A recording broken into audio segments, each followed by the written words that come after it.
Hello everyone, I am Camilla Carlesi and today I will present to you my research, which is on exploring the link between climate change and terrorist recruitment. As you can already see from the title, these are two very different fields of studies. And for this reason, I was very curious to kind of link them and see if there is a connection between the two. So the overall presentation will first introduce my research question because the two fields are very broad, and so I have focused on a very narrow area.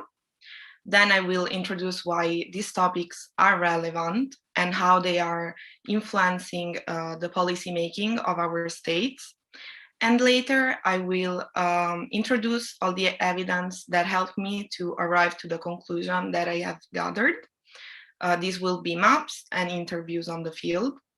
And at the end of the presentation, I will introduce how all this research can help us to understand also the future of policymaking and the future of terrorism and climate change.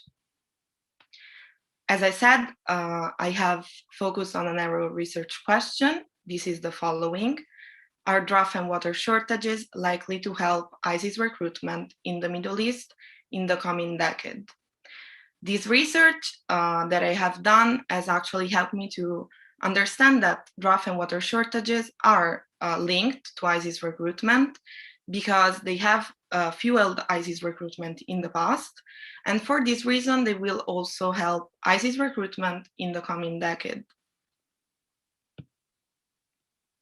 Why is this topic so important to study? I believe that through understanding how ISIS recruitment works and what are the rhetoric of the recruiters to enlarge their membership, it is very important to then help to mitigate terrorist tactics and terrorism in general. Also, it is essential to investigate this topic because by understanding that climate change is helping terrorism, states that are currently putting climate change at the bottom of their agendas may be persuaded to put climate change at the very top of their agendas and try to mitigate it because they see it as a security issue, which also will help violence to decrease and also terrorist recruitment to decrease.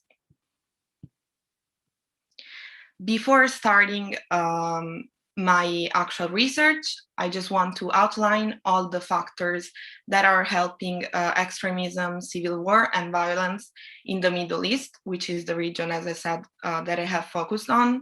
Starting from the worst environmental situation, which is very degrading in the Middle East.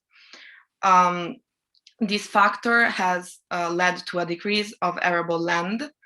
And then knowing that the Middle East is heavily relying on agriculture to work, then we can understand that in this region, there was a very increased unemployment.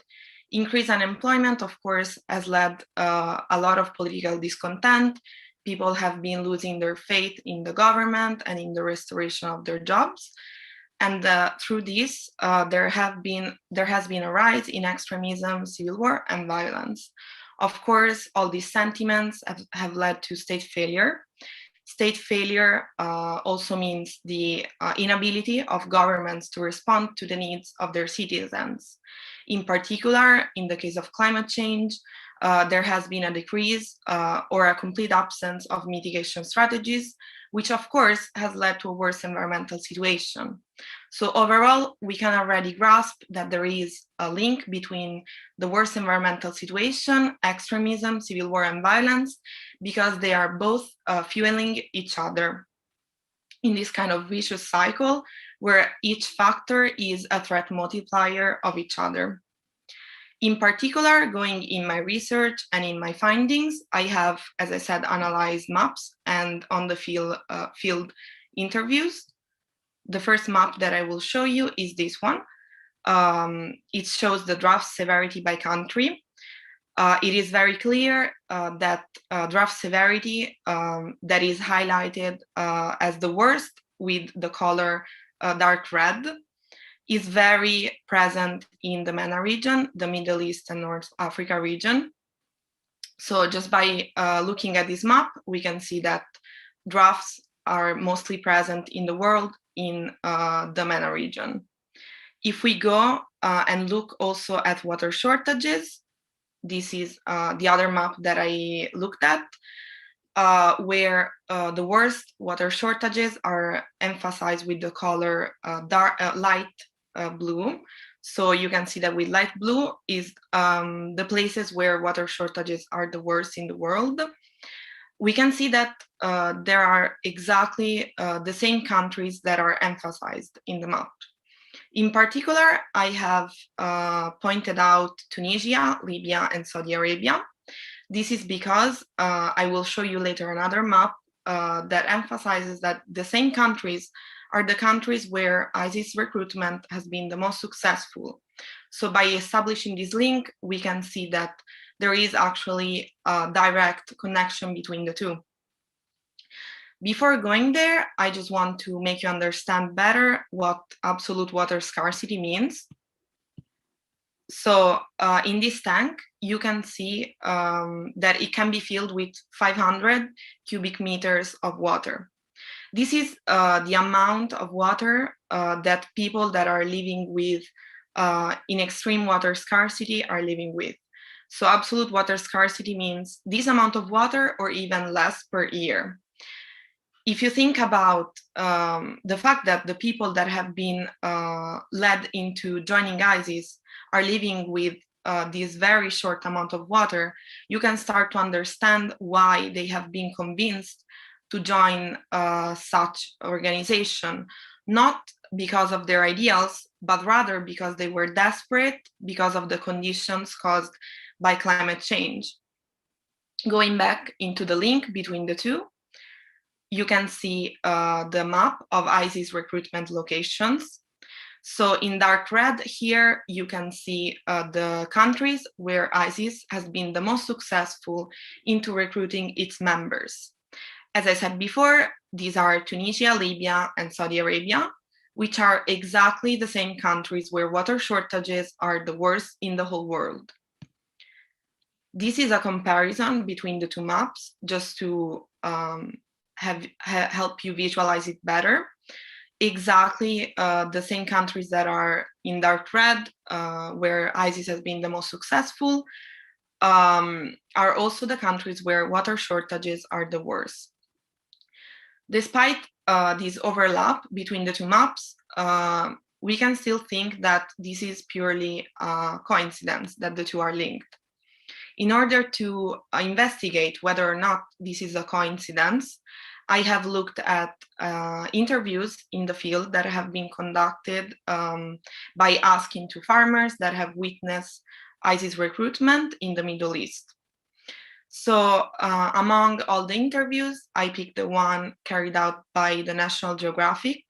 The National Geographic has carried out more than 100 interviews in the regions that were invaded by ISIS.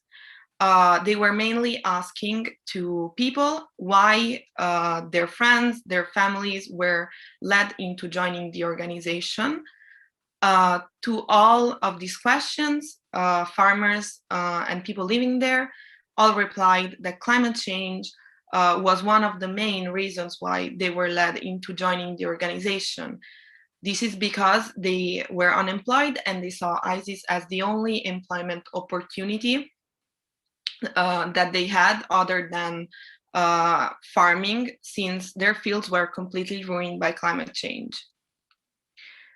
So in all these interviews, one of the most fascinating example is the one of Samara in Iraq that was conducted in 2009.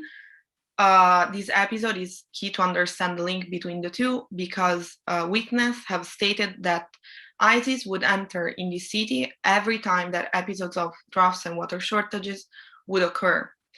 This means that recruiters were actually waiting for climate change to be in its worst of its conditions to enter and appeal the most desperate looking people into joining their organization. To understand better, I also have some quotes from the people living there or activists working in the area. The first one is the following: join us and you'll never have to worry about feeding your family. So if we understand that these people were desperate and these were the things that they were listening from the ISIS recruiters, we can understand why their desperate situation has convinced them and persuaded them into joining the organization. The recruiters were also stating things like the following. They were luring them with salaries. They told them that they would conquer all the lands to Burma, meaning that they were not only offering them employment opportunities, but they were also giving them rewards for joining their association, all things that were highly appealing to people that were so desperate and living in such desperate conditions. In total, a human rights activist living in the region witnessed that about 5,000 farmers from the most damaged areas of Iraq joined ISIS. This means that ISIS was not just very successful into exploiting and persuading people into joining their organization, but it was also very fast into growing a lot of their members. So in general, all this research that we've seen, all this evidence can help us to understand that ISIS has been exploiting climate change related grievances in the Middle East in the past. Why is this relevant to us today? Because in the future, as we know, if we don't take action immediately, parts of the Middle East may become uninhabitable as other parts of the world. And this will only open up more opportunities for terrorist organization. In my research, I have focused on ISIS, which could actually grow in the future thanks to these climatological grievances. However, other organizations that are already existing may exploit the same grievances, or even new organizations may be born as a consequence of such grievances. If we think about the fact that each year today, 61 new terrorist organizations emerge, this number, together with worse climate condition, could only lead to more organizations that are created. So in general, we can understand that by tackling the issue of climate change, we are not just helping the environment, but we're also helping our security because we are decreasing violence and we are decreasing the appeal that terrorist organizations are currently using to grow their membership. Thank you for your time and listening to me. Now I'm open for questions.